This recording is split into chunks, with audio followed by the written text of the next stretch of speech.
их нэртэй. Энэ ч бас эр хүмүүсийн хувьд сайхан их нэртэй байна гэдэг чимэг шүү те. Бачка Matrix салон их олон салбартай болж байна. Их олон ажилтнтай болж байна. Мастер өсчид маш их байна. Хэрэгжилж байгаа бүтээгдэхүүний хувьд ч гэсэн дандаа дээд зэрэглэлийн чанартай гэд ярина. Тэгэхээр энийг дагаад Бачка бас тодорхой хэмжээгээр их мөнгөтэй болж байна да гэж хүмүүс харж байгаа шиг байна. Ашгаа өгж ийн үе олон салбарууд. Ерөнхийдөө яг над тэр чинь бүр айгүй их боддог би. Юу боддог гэхээр яг одоо өнөөгийн нийгэм яг ток шоу болохоор соёл бас гоё юм ярилт те гэж бодож байна. Юу гэхээр өнөөгийн нийгэм маань угаасаа айгүй хэцүү болсон юм шиг. Эсвэл нэг амар амархан юм шиг. Ерөөсөө өчн болтохгүй болсон те. Зарим хүмүүс айгүй гоё хөрөнгөтэй, чиннэртэй, мөнгөтэй амьдардаг. Тэгс мөртлөө харахаар нэг хөдөлмөрлөөд хийгээд байгаа ажил баахгүй мөртлөөс айгүй гоё амьдраад байдаг. Дандаа том дараа нараа байдаг. Зарим нэг хэсэг залуучууд болохоор ажиллаад байдаг, мөнгө олсон юм байхгүй. Тэгс мөртлөө зарим нийгмийн ихэнх хэсэг нь болохоор өөрсдөө тэрнээсээ шантраад мөнгө олж болдгоо нэр нь хэцүү мэн дээ. Эсвэл өөр төрлийн албанд орж ижил баяжтай мэрэгс ойлголттой болсон. Би бол яг өөрөө хэлэхэд нэг тийм баян затгалтай хүн биш. Өнөөдөр хүртэл өөрийнхөө зөвхөрөл ажиллаж явж байгаа. Яг энэ мэрэгчлэлтэй маш хайртай. Энэ явуун дайртай гэхээр Монгол улсын өсчин гооцооны салбар өнөөдөр дэлхийн давцанд гээрхэд те. Яг ч нэг тэднээс стандартад хангацсан өсчингүүдтэй болчихсон. Стандартад нь хангацсан бас нэг салаантай болчихсон. Гаднаас бити нэг салаанад орж ирээд хүчтөр орж ирээд мөнгөөр зодод хийгээсээ бити хийгээсээ гэсэн дээ. Бас Монголын өсчин гооцооны өөрсдөө өвчөөсөө гэж буцны үндсэн дээрээс юм хийдэг. Түүнээс нэг гар дээр нэг амар мөнгө гэж олсыг гэдэг юм биш. Нэг хоёр гураас бүр хангалттай хэмжээний ашиг хөвд өгч байгаа. Тэгвэл биднес нэг тийм амар дансанчууд мөнгө хийгээл нөгөөтэйгээ эргүүлтэл тэгээд байдаг. Ерөнхийдөө орж иж байгаа мөнгө бол нэг буцаагаад тий үйлчлэгэндээ стандартыг хэрэгжүүлэхэд бүдгийн зарж байгаа. Цаашдаа ойрын 4-5 жилдээ гадагшаа салбар нэг бодолтой. Тэг хүн бол хэлдэг чи зээл аваад амар баяжтай хэлдэг гэдэг. Ерөнхийдөө хүмүүс ч бас зээл аваад хөдөлж үзтiin билүү гэсэн бодолтой басан залуу хүний хувьд энэ дээрээс юу хэлэх гэдэг юм бэхээр хүн өөртөө байгаа мөнгөтөд хамгийн гол юм биш. Хүн өөрийнхөө сэтгэл зүрхгээд байгаа тэрний төлөө хичээх юм бол юм хийж чадна. Жижигхэн ч гэлтгүү, том ч гэлтгүү юм хийж чадна шүү гэж боддог. Өндөр хүн болгон уул уурхаа гэж мөнгө алт гэл боддог болсон тий. Алтлын мөнгөтэй болох юм шиг боддог. Яг биднээс өөрсдөө хийж байгаа ажил чинь өөрсдөө буцаагаад баялагийг бүтээж байгаа болохоор бид нар ч юм тэрний төлөө өөрсдөө сэтгэл зүрийг гаргаж ижил мөнгө олох шүү дээ. Нэг юм болонгууд бүгд гэл ташуур авчдаг тий, түүшрээ авчдаг. Барилга гингүүтэл бүгд барилга бариад ингээл уул уурхаа гингүүтэл бүгд уул уурхаа MMC гэл бүх Монголын менеж компани гэл амар тиймэрхүү юмтай болсон. Тэгээ ярихаараа зөвхөнөөсөө төвөнд ирдэг болсон. Энэ ерөөсөө таалагддаг. Юу гэхээр ялгаагүй биднээс ажиллаж байгаа өсчний мэрэгчлч гэсэндээ тэр олж байгаа алтнаас илүү өөрийгөө их магадлал маш өндөр гэж боддог шүү дээ. Яг тэр хүн болон төржилээд ус ургажлаад гэдэгтэй ялгаагүй алтыг бол ухаал дуусна, усыг бол цассаар л байх болно гэл өөрийгөө зоригжуулж явчихдаг. Манай одоо өндөр 60-70 ажилтнтай тий. Биднес ч бүгдээр бас нэг цалинтай орлоготой ядч нэг нь ихэнх цагаалал байр аваад амьдраа явж ивэл биднес энийг бас ажиллуулж байгааг юм бас том хэрэг бүтэх юм болоо гэж боддог. Тийм болохоор ажилчдаа бас маш их анхаарал тавьдаг. Бүгдэнтэй ойр дотн харьцдаг. Ерөнхийдөө орог ах トゥ шиг болсон. Ажилчид маань ч гэсэндээ компани бодлоо бүгдээ сэтгэл зүрхтэй. Нэг юм ийсэн ч бүгдээрээ оролцож идэг. Бүгдээрээ нэг нэгнийхээ төлөө ингэж явдаг болохоор ажил маань ч бас их гоё өргөжлөлт юм болоо гэж боддیں۔ Тэгээд бүгдэнд нь баярлж явдаг шүү гэж хэлмээр нь ерөнхийдөө яг юм амар гоё 50 сууж ярих боломжийг олгоогүй мөн ойр тэр ерөнхийдөө бас зураг сонингоч юм хаширдаг болсон. Яг тэр нэг бачка гэлтгээр амар PR их гэдэг юм шиг ингэж хүмүүс харагддаг болсон санагдсан. Тэгээд ерөнхийдөө жоо хайрсарчсэн зэрэг өндөр айгүй гоё юм 50 яриулах боломж олгож байгаа чамд бас их маш их баярлж байна гэж.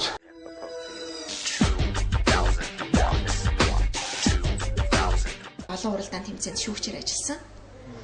Гэхдээ бүгд л нэг төрлийн бас нэг л гоо сайхны загварын бүгднгийнх нь төрөл жанр ер нь ойролцоо байсан. Тэрийн олон тэмцээнүүдэд шүүгчээр ажиллалаа. Үзэгчдийн нүдээр харж байгаа зарим нэг оролцогчдын хүчээр ч юм уу эсвэл тохиролцооны үндсэн дээр ч юм уу тодруулсан юм шиг санагддаг юм л да. Тэрийн тал дээр ерөнхийдөө яг тиймэрхүү юм байгаагүй гэж боддог шүү дээ өөрөө. Тэмцээн бол тэмцээн, шүүлт бол шүүлт. Бэд юм байна гэдэг өөрөө ерөнхийдөө мэдэрсэн. Урд нь болохоор өөрөөс тэгж боддог л байсан бохолтой би. Яг тэр энэ ороо тэрийгээд гिचлээ нэг юм шиг боддог байсан. Яг тэмцээн гэдэг чинь бас тиймэрхүү амархан зүйл биш үү юм байна гэдэг өөрөө бас шүүждэд мэдэрсэн. Матрикс салон өвсчдийн их олон холбоо байдаг юм байна. Матрикс салон ер нь аль холбоонд харьяалагддаг юм бэ? Монголын мэрэгжлийн өсчин госчтой холбоо гэдэг тэнд харьяалагддаг. Тэгээд 80 клуб гэдэг мэрэгжлийн өсчингүүдийн нэгдэл гэдэг залуучууд нийлээд өөрсдөө нийлээд бас нэг өсчин гоосгоны салбарыг жоохон ч өвчлөгийг юм хийгээл жоохон ажил. Тэр клубт бас Матрикс салон хамаарагддаг. Ер нь их олон холбоо байна л да. Хоорондоо яг нэг сайн уялддаг юм шиг харагддаг юм.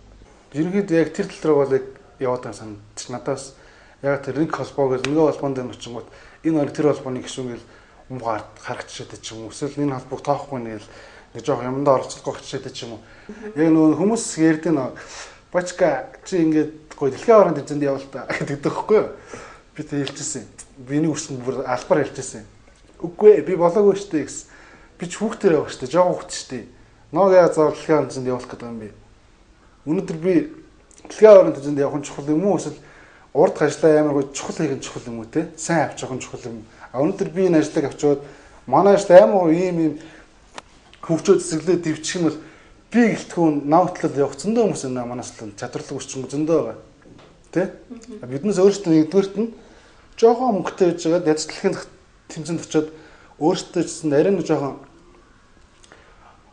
оролцож байгаа байр суурь арай илүү жоохон том байвал тэр тэмцээнээс бас медаль хүртэх нь гэсэн арай илүү жоохон төхөн болох болоо гэж боддог байхгүй. Түүнээс зөвхөн ур чадвар гэж явдаг юм биш шүү дээ. Юм болгон чинь уялдаа холбоотой гэж юм дүрдэг те. Монголын өвсчдийн гоо сайханчдыг шалгуулдаг хамгийн том наадам ямар наадам байдаг юм бэ? Монголын өвсчдийг тодруулдаг. Юу вэ? Улсын аварга морг гэж болдё. Гэхдээ хамгийн том нь чансаагаараа. Ер нь тэр л юм шиг л шүү дээ. Би бас сайн мэдэхгүй. Ерөнхийдөө тэмцээн орлонд нэг ордгоо болохоор оролдгүй. Би ч явах те манах ордгүй. Албаар ордгүй. Яг тэр орох болоог байна. Амар гой ороод алтмалтаа олон гэр түүл явждаг. Ясэндээ нөгөө тэмцээний ягаад ч өвөө ягаад ч яваад те нэг ойлгохгүй. Биднэртээ бүр яг албаас хэлэхэд энэ жилээс Матрикс салон албаасаар бүгдэнд нь орно.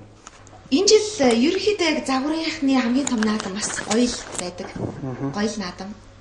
Тэгэхээр энэ жилийн гоёл наадмыг хэвлүүд их шүүмжилсэн байлээ л дээ. Зөвхөн загвар өмсөгчдийг тодруулаад байна уу? Жилийн жилд хэдэн сайхан хүүхнүүдийн хооронд нь оролдуулдаг. Гэтэл цаана загвар өмсөгчд, загвар зохион бүтээгчид, дизайнерууд их чухал үр гүйцэтгэдэг гэдэг. Тэгэхээр олон тэмцээнд шүүгчээр ажилладаг явд би Баачгаас энэ асуултыг асууя гэж бодсон юм. Ерөнхийдөө гоёл наадмыг бүр амар гоё наадам гэж боддог байсан. Урд нь яг нөгөө гүйцэтгүүдэл PR айгуу сайн хийдэг те. Тэгэл топ модель төрлөөгөл тэр топ моделүүд нэр нь ч айгуу өндөр байдаг гэсэн те. Тэгсэн чинь ерөнхийдөө сүүлийн жилүүд жоохон тийм хандлага нь арай жоохон буураад байгаа юм бол гээд бодсон зөвхөн зөв миний л бодол л та. Юу гэсэн бэ гэхээр топууд нь гээл тэгэхээр хүмүүсийн сэтгэлд нь хүрэхгүй ерөнхийдөө тэр болчих байсан шүү дээ гэд ихэнх хувийн орыг тэгж боддог. Жишээ нь би бүр энэ жил бүр нэг юм дээр бүр амар ураг шоконд орсон. Юу гэсэн гэхээр Матрикс салон энэ жил гоёлтой ингээд хамтран ажиллаж байгаа юм чи биднээс хүрээндээ аягаа ажиллах хэвээр. Биднээс бүх юм хийх хэвээр. Дээрээс нь биднээс болж бол топт нь аягаа шагналах хэвээр. Загвар зохион бүтээгчнээс аягаа шагналах хэвээр гэд хоёр шагнал бэлдээд гоёлгонтой ярьчаад за тий энийгээ гардуулъя да гэд. Тэгэхгүй юу. Тэгээ бизнес тайзны өнөөдсөн чинь юу болсон мэддэхгүй гинт тайзан дээр гарч шагналах хөрөлөл нөөтөн дээр очиж бантаад нэг шавьлын шиг тайзан дээр гүгэл бүр амар ануутай юм болсон. Бүр бантаад би ч бүр тэнд бүр айгүй өгөөдөл ороод тэгээд буцаж гарчээ за яг шагналаа гартуулчих. За яг иймэрхүү бас байх байлгүй дээ гэд. Топ гээл. За топтын шагналын хүчээр биднээс нэг 3 дээр нөөцлөгийн ирэх бэлгэлж байгаа салоноосоо. Тэгээ нөөтгийг бэлгэлэхгээ байсан чинь топ нь 6 хавлаа дуустдаггүй. Тэгээд нөгөө зохион болж байгаа хүмүүс нөтсөн чинь уушлаараа нөгөө танхаа хэр нь мартцсан. Тэгээ нөгөө юу яатсан биш. Нөгөө шагналаа гартуулаад харин дууссан биш. Тэгээд манай менежер очсон. Уушлаараа ингээ манай хүн шагнал гардуулах хэрэгтэй юм гэсэн чинь тэгвэл одоо шууд гаргаа өгчихгүй гэдгсэн чинь би бүр тайзан дээр гарахгүй шүү гэсэнгүй өөрөө гарчихаа гэсээр гарцсан чинь нөгөөд нь 6 хавч дуустдаггүй. Би нөгөө бэлгээ өрөө очсон. Тэгээ очсон 6 хавчийн орыг хон юм ярьсан. Тэгээ би бодчихсон зөвөр яг хүн гоё гэж болно. Сайхан байж топ болсон гэд өгч байгаа болохоос зүгээр тэрэнд хаа мөнгөний хүн давж өгчлөөс болно шүү дээ. Гэдэг утгаараа өгсөн бохгүй. Тэгсэн чинь баг 6 хавч дуусгаа үжсэн чинь наа жоохон шалтчихэд хон юм ярьсан. Би тэгээд гээ гайхаад юу вэ гэд энийг бол ерөөс нуухан байхгүй шүү дээ. Дээрээс нэг алдаатай юм байдаг гоёл наадмын. Юу гэсэн гэхээр ерөнхийдөө гадны хувц загварын шоунд болж байхад үсчин стилист гэдэг бол стилист гэдэг өөрөө загвараа гаргаад за яг энэ ус байх ёстой шүү гэд тавих юм бол яг тэр үсээр л загвар өмсгөгчд нь явдаг болохоос тэр тайзан дээр алхаж байгаа охтууд өөрсдөө харуулж байгаа биш байхгүй юу? Тэр нөгөө Монгол тайврыг нэвдэгдсэн эсрэг цэсрэг байр суурьтай болсон. Нөгөө охтууд нь болохоор би ингэхгүй бол амар тэнэг харагдаад идэв штэ. Тэр модель үнэн би надад орог тиймч мейкап цогтөг иймч үс цогтгүй миний үсний энэ ингээд биш байхгүй юу? Гэж л бод тий. Тэгээ тэрэн дээр жоо алдаатай юм болов цаашдаа бас тэрийн жоо илүү харж өгвөл илүү зүгээр юм болов гэж бодогдсон өчүүхэн миний хувьд. Үнэхээр ч бас дэлхийн алдартай загвар өмсгөгч Tyra Banks-ийн шоу байдаг штэ. Хөөхөн дур булаан хүүхнүүд хүртэл хасагддаг штэ охтууд. Тэгэхээр бас загвар өмсгөгч Miss гээд тус тусаа шалгууртай байдаг байх хэрэгтэй юм шиг байна. Тэгээ загвар агентлууд ч гэсэн энэ тал дээр бас инжилээс нэлээд анхаарсан болов. Яг л хэвлүүдээр энэ дэр нэлээд шүүмжлэлтэй хандсан л та. Бүгд л тодорхой хэмжээгээр авсан байх. Их баярлалаа. Чи хуцаарсан уу гайгүй? Гүү.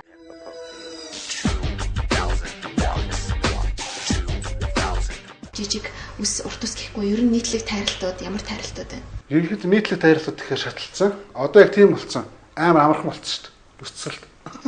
Амархан болсон чи зүгээр өөрт зөгцсөн, өөртөө тохирцсон. Жижигхэн байж болно, урт байж болно те. Тэрийг өөрөө сонгох хэрэгтэй. Дээрэс нь үс чинь өөрөө үнэхээр гоё чадртай бол тэр үнэ харчаад зөрөгтэй өөрчлөлтийг хийж өгчөөл тэр үндэ амар гоё кайфтай байд юм болов гэж би өөрөө боддог. Түүнээс жижигхэн ус, урт ус тэгэл яг тийм улаан эсвэл яг юм шар гэснээс илүү тэр хүн өөрөө юу өсч байгаа гэдэгс л болдог. Яг нөгөө өсч үүний одоо ингээ би чинь нэг амар олон жил өсч ийзэн гэх цаашаа те 10 жил ажилладаг. Гэтэ энэ хугацаанд юу ажилласан бэ гэхээр өсч үүний сэтгэл зүй өсцөлж өгний сэтгэл зүй хоёр хоорондоо тохирчиж хоорондоо бие биенийг ойлголцож тэр дундаас аягүй өсний бүтээл гарч ирд юм болов тэр дундаас аягүй хүний сэтгэл ханамж гарч ирд юм болов гэж боддог өөрөө. Энд сууж байгаа хүний ажил мэргэжил нийгмийн онцлогтой одоо нийгмийн аль салбарт нь ямар ч байр суурьтай гэдгийг хүртэл өөрөө мэдчих хэрэгтэй байдаг те. Цэргүүд жишээ нь халзуу штэ байдаг те. Цэргүүд өсөөр болоод ийм малгай мас халзан байдаг штэ. Тэр юу гэхээр цэргийн л зүгээр стандарт гэхгүй. Цэрэг бол чи ийм л хэвээр байх хэрэгтэй гэсэн үг байхгүй. Тэр юу гэхээр өнөөдөр ерөнхийлөгч гэлтэх ерөнхийлөгч бол ийм нэг халзуу штэ гэж болохгүй. Ерөнхийдөө яг үеийн цэвэрхэн намлаг байх штэ гэдэг те.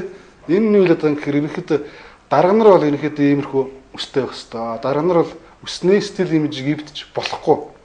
Та хэрвээ хүнд нэг удаа хүрсэн бол байр суурь олсон бол тэр үсийг солих шаардлага байхгүй. Ялангуяа дарга нар бол жишээ нь улсын хурлын гишүүн сайд нарч байдаг юм те.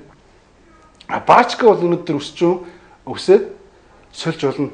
Золоод өнөөдөр нэвтрүүлэгч тэр хүмүүст байлдан дагуулж байгаа дараасаа явуулж байгаа хэрэгтэй гэдэг утгаараа өсний стил имижийг байн өөрчилж байгаа хэрэгтэй болж таарж байгаас тэгэхээр өнөөдөр цэрэг хүн, дарга хүн, тэгэл нэвтрүүлэгч хүн, өсчүүн гэдэг ч юм уу өөрийнхөө байр суурийг мэдчих ёстой. Дээрэс нь үсээ өөрчлөх ёстой юу үгүй юу гэдгээс хүн мэдчих ёстой гэж.